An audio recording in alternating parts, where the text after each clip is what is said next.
right, third grade, so we're going to make our own fall leaf style composition.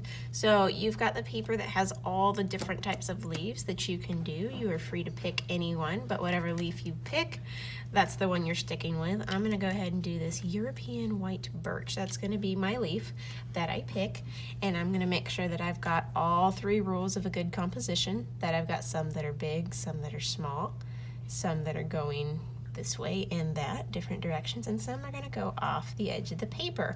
So when I start to draw these, my personal preference is I always draw the inside of the leaf first, and then I come around and do the outside, because the inside of the leaf actually looks like a little mini tree with no leaves on it.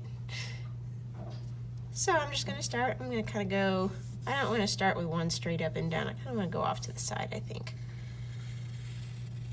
I'm going to start by putting my line. I can add the insides. And now I'm going to go ahead and add that outside. So, and oh, I've already gone off the edge of my paper, which is great. All right, so I've got a leaf, and now I'm going to kind of keep filling in the different areas. So maybe this one will go in this direction, and maybe it will be a little bit smaller so that I make sure that I'm meeting a variety of sizes.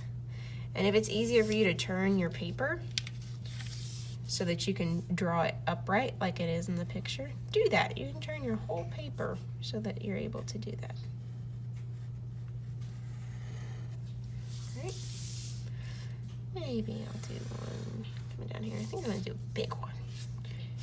Really big one. So remember, I know some of these leaves look really complicated. They're really all just lines and shapes kind of put together there. And I don't have to make sure that every single bump that's on the paper is on my leaf. I can, you know, kind of fudge it a little and it still looks like a leaf. So you want to just keep going. Oops, see, I've kind of changed up how I did it. That's okay. Sometimes artists get bored and they gotta try something new.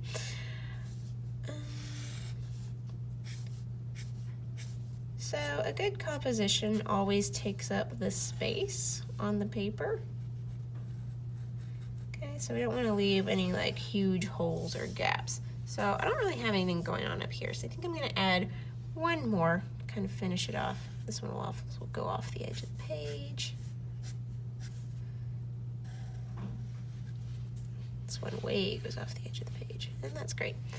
Okay, so now I've kind of got a composition I like. Now, if I wanted to be a little extra, I could go in and add a few more small ones to kind of fill in some of the gaps I've got here. And when I do that, I add my little smaller leaves.